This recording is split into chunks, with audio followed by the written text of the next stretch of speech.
मुझे धरती जवान हो मुझे बहन हो मुझे बहन सिंधु देश की तरह साईं साईं के तरह अजे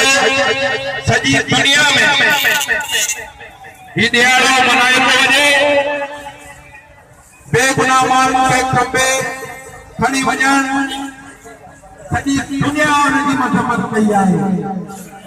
पर ही रियासत जेका खौफ़नाक आहे जेका असांजे अदम तशद्दुद जी तहरीक सां खौफ़नाक आहे तव्हांखे यादि हूंदो त 23 मार्च 2012 ते शहीद बशीर खान कुरैशी लखे माण्हू कराची में खणी आया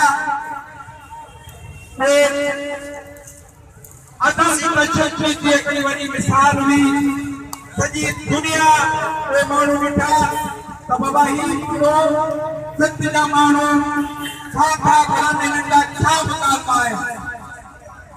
लेकिन ही रियासत खौफ़ न आहे उन ॾींहं खां हफ़्तो पोइ हुननि तइ ॾेई शहीद बशीर खान खे शहीद कयो असांखे खौफ़ ॾियण जी कोशिशि कयो असां तहत तो प्यालो पीर मंसूर वांगे अगते वधियासीं 2014 में शहीद मकसूद खान कुरैशी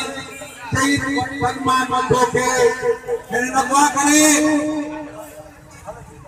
गोलियूं हणी असांखे कोई नो नाज़ ॾिनो हिन ॾिठो त शायदि हाणे मुल्क मां थी वई आहे पर असांखे रहबर सिंध साईं पीर खे अहिड़ी सुठी प्यारे छॾी आहे जो हिन धरतीअ जे लाइ अदम तशद्दुद जे लाइ असीं अॻिते वधंदा रहियासीं असीं ख़ौफ़ ज़दा कोन्हे तव्हां भले केतिरो सॼा माण्हू खंबियो